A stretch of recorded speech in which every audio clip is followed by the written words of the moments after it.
Sasa Dorcas, hapa mimi ni missionary, ni mtu wa kusaidia mahitaji mbalimbali kwa watu wenye uhitaji, na hapa mimi nimeona sasa kufungulia duka, nimeamua kufungulia duka kwa ajili yako, kwa sababu nilivyoangalia changamoto zako nikaona kwamba duka inakufaa, ndio maana kufungulia duka hapa. Na kwa hilo mimi sitotaka chochote kile kutoka kwako, na wala sitahitaji malipo aina yoyote ile. Vile vile sio duka tu, pia hata visenti vipo nitakupa, vipo ndio nitakupa. Sio visenti tu, vile vile nitakupa nusu ya mali zangu ili umiliki wewe. Oh, kaka, kwanza asante, pia hongera kwa moyo huo. Cha pili, mimi huwa sinunui kwa fedha, huwa sinunui kwa maduka wala kwa mali aina yoyote. Kwa hiyo hata haya maisha mimi ambao nakuwa nayapitia ni wakati tu wa Mungu hujafika. Naamini wakati wa Mungu ukifika kila kitu kitakuwa sawa. Kwa hiyo asante sana kwa msaada wako. Unaweza kwenda kuwasaidia watu wengine.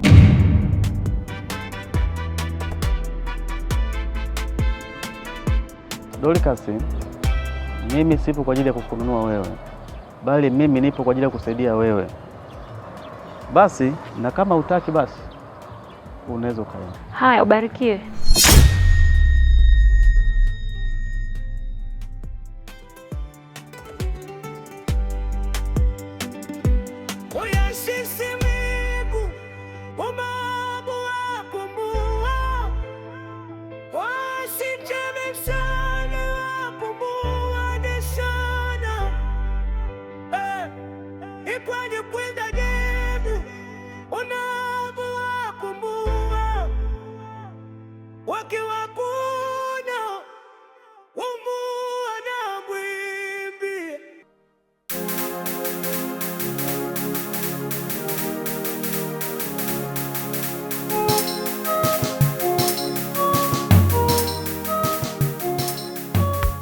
Siku ile yale mazingira yalikuwa sio mazuri, ndio maana nikashindwa kuongea na wewe vizuri.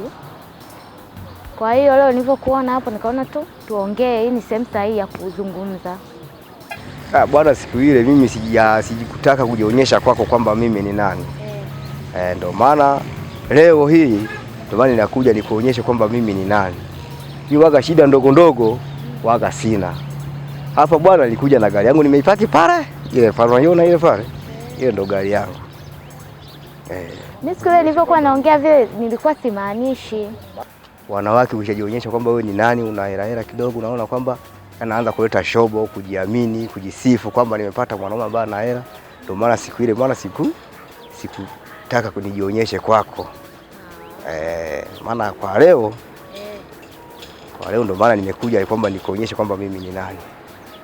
Mimi bwana, shida ndogo ndogo waga sinaga hizo. Sema tu wewe siku ile ndio ulikatalia. Sasa kwa hiyo angalau nataka nikiangalia hapo unahitaji kama viato, nguo, angalau upate hata saha nini. Unaona? Yaani nitakupigia simu uje ukachukue hela nyumbani kama milioni 10 hivi itakutosha kwa matumizi madogo madogo ya. Milioni 10? Mimi milioni 1 tu inatosha. Hamna, yaani level yako sio milioni 1, milioni 10 kuendelea. Milioni 10 kuendelea ndo level yako wewe. Yaani mtoto mzuri kama wewe, milioni 1? Au unataka uende kwa nunue viazi nini sokoni uende na milioni 1? Sisi waga milioni 1 ni ya chai hiyo. Tunanywa chai basi. Basi asante, nitashukuru sana. Haya, asante mme wangu. Sina mwita mme jamani. Sasa mimi napenda hela jamani, mimi napenda.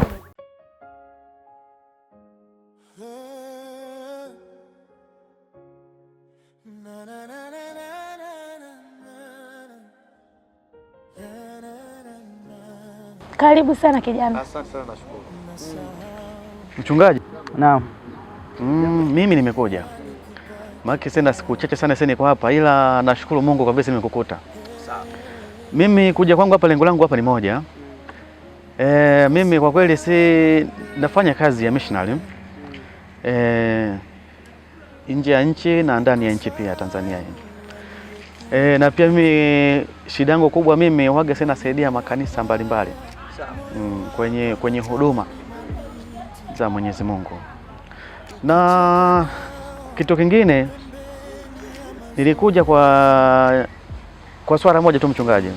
Mimi hapa nimekuja siku toa na hizi posa kwa binti yako Dorcas.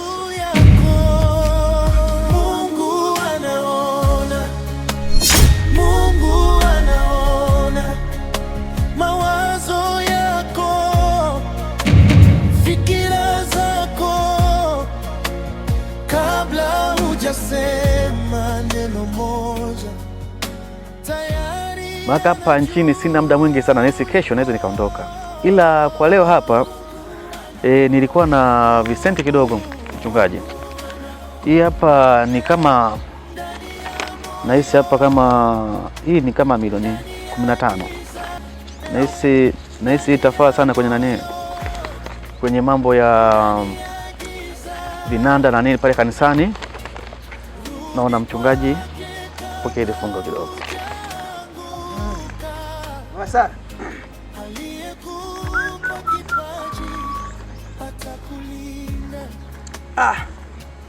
Kijana. Ndio mchungaji. Mungu akubariki sana. Amina. Mungu akubariki sana. Masa. Huyu kaletwa na Bwana kabisa.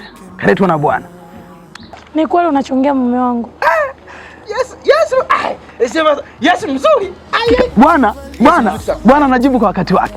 Na maandiko yanasema Mungu achelewi. Nikutoe wasiwasi. Dorcas ni mwanamke sahihi. Ni binti sahihi.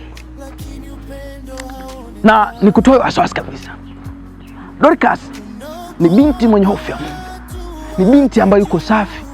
Ni binti wa ibada, anafanya kazi kwa uzuri, ni mwimbaji. Mimi nimekuelewa mtumishi. Lakini mimi pia siwezi kubishana na Mungu na sauti ya Mungu. Kama Mungu amepanga Esther awe mke wako, mimi naamini nitakuwa. Kwa hiyo mtumishi, mimi nakwambia tu na kushauri usikate tamaa wala usimkatie tamaa Esther. Mtumishi, ninakuelewa. Unajua kutoka kwangu Shinyanga mpaka kufika hapa Dodoma ni kwa ajili yake. Mungu alinionyesha kwake. Sasa kuna vitu vinatokea, yani kikweli vinanikatisha tamaa. Vinanikatisha tamaa sana kikweli. Unaumiza sana dada. Pole. Natambua maisha yako ulivyo mwaminifu mbele za Mungu, lakini maisha ya Esther kidogo yamekuwa na changamoto. Kwa hiyo usijali, endelea kumuombea. Mimi naamini Mungu atakuletea mwanamke sahihi kwa wakati sahihi, maana sahihi huleta sahihi. Kwa hiyo usichoke kuomba, usimkatie tamaa. Maana hata Mungu angemkatia tamaa Sauli, basi pasingekuwepo na Paulo. Sawa dada, mimi nakuelewa. Maneno yako nayo unaonitamkia hapa, yaani anagusa sana moyo wangu. Najifanya nijiulize maswali mengi. Na kwa jinsi nilivyokata tamaa, binadamu inaumiza kiukweli. Sawa mtumishi. Nitalibeba pia kwenye maombi yangu, nitakuombea. Asante sana. Kwa maneno yako ya busara, inaonekana kwa mbele utakuwa mtu mkubwa sana kwenye huduma. Amina mtumishi. Sawa dada. Pia mchungaji. Naam. Kesho nahisi nitakuwa tena ziara tena, nitaenda tena huko China. Stoshe nikienda nikirudi, mchungaji sasa nitakuletea gari la kutembelea. Utaniletea gari ya kutembelea? Masa, unasikia? Yaani unajua Mungu.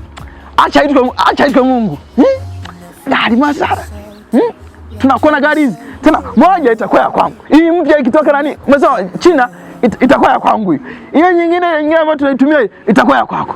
Na mimi nitakuwa naendesha gari mume wangu. Tusende mbali. Ngoja niombee. Baba nakushukuru kwa sababu ya huyu kijana. Ukiimba kwa nguvu lakini upendo haonekani.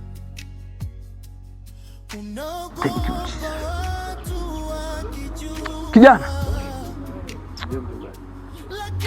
chukua hizi pesa, ondoka. Vipi mchungaji? Nakwambia kijana, chukua hii pesa, ondoka. Kwani kuna nini mume wangu? Mwasara, sisikie amani ya Kristo ndani yangu.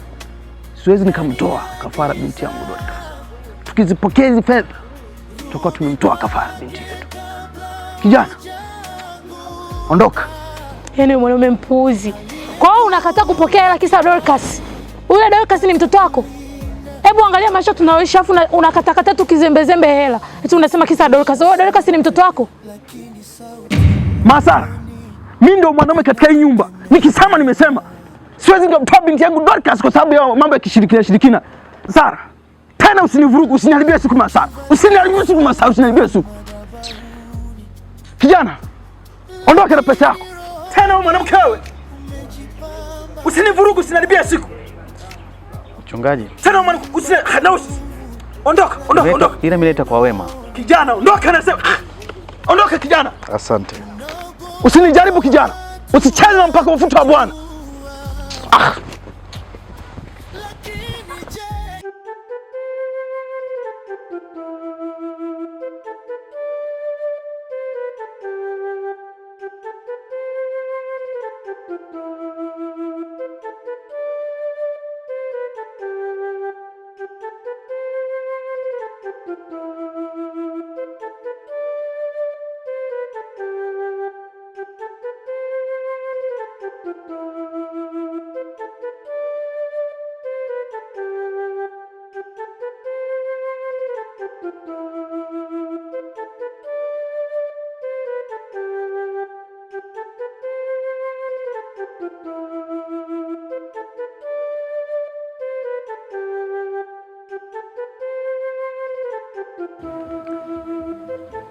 Mama, mbona kama umekasirika?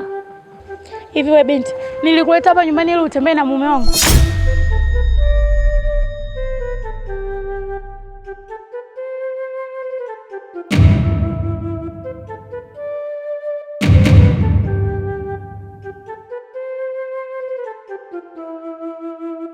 Kwa hiyo jana usiku wewe na baba yako mlikuwa mnaongea nini?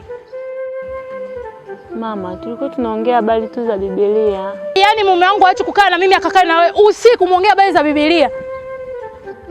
Mama, kama nilikukwaza naomba unisamehe. Hey, binti, naomba ukachukue kila kilicho chako, naomba uondoke, sitaki kukuona hapa nyumbani kwangu. Mama, nimekwambia naomba ukachukue kila kilicho chako uondoke, sitaki kukuona nyumbani kwangu. Hapo binti, unaenda wapi? Naenda kuchukua vitu vyangu. Naomba uondoke, vitu vyako vitakufuata, sitaki uingie nyumbani kwangu. Nimesema naomba uondoke. Binti, naomba uondoke. Mama, naomba unisamehe, nilijua unatania. Nimekwambia binti ondoka. Mbona tuelewani? Kiswahili ni kigumu. Nimekwambia uondoka. Nimekwambia ondoka, kwani usichokielewa kipi? Si nimekwambia uondoke. Sitaki. Kwanza wewe binti, nilikuwa nakuona mjanja sana, naomba uondoke.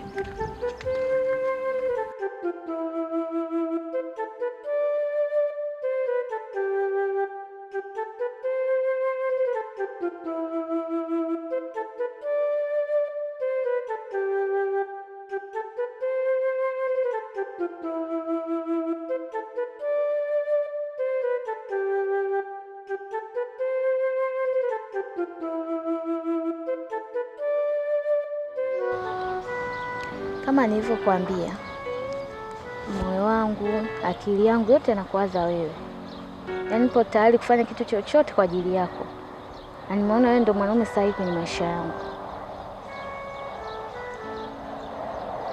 Yaani nipo tayari hata kufa kwa ajili yako. Umesema upo tayari kufa kwa ajili yangu?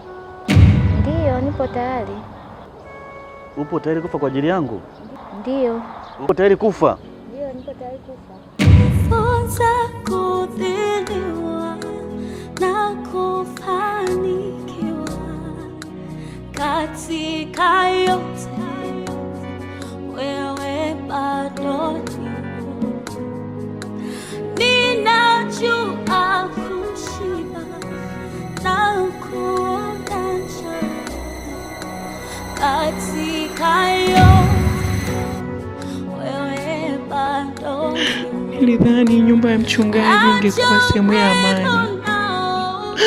Sikujua ndio mwanzo wa maumivu mapya. Leo nipo mtaani nikitafuta riziki kwenye majalala, nikipambana na njaa na dunia ambayo kila mtu ana bei yake. Wanaume wananitaka, pesa zinaniita, lakini moyo wangu bado unamtafuta Yesu. Kila usiku nawaza, je, nisimame kwenye imani au nikubali maisha yanishinde? Maisha wakati mwingine yananipiga, lakini bado nasimama na wewe. Wakati mwingine njaa inaongea kuliko maombi. Mtaani nimejifunza kitu kimoja, sio kila anayekupa msaada ana nia njema na wewe. Mimi sitotaka chochote kile kutoka kwako, na wala sitahitaji malipo aina yoyote ile. Vile vile sio duka tu, pia hata visenti vipo nitakupa. Vipo sasa nitakupa. Sio visenti tu, vile vile nitakupa nusu ya mali zangu ili umiliki wewe. Njaa inanitesa, dunia inanivuta, lakini roho yangu bado inapigana kubaki kwa Mungu. Waliniambia pesa inaweza kubadilisha maisha yangu, lakini hakuna aliyeniambia gharama yake inaweza kuwa roho yangu. Mungu, naomba unisaidie. Najua na hili nalo nitavuka.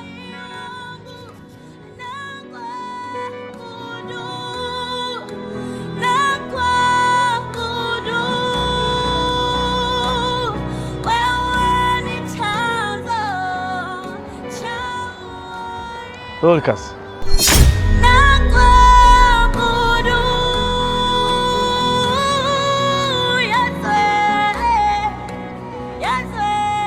Pole za siku nyingi. Naona umechoka sana mamangu. Najua kweli wewe unapitia changamoto nzito sana. Pia pole sana.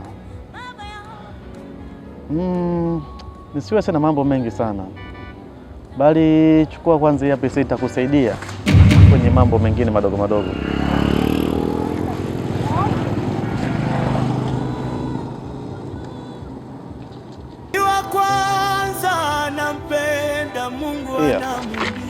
Itakusaidia kwenye nane. Mungu wakati wa ujana wake ni mtakatifu. Chukua sio utapata mkate. Ni binti mwenye hofu ya Mungu.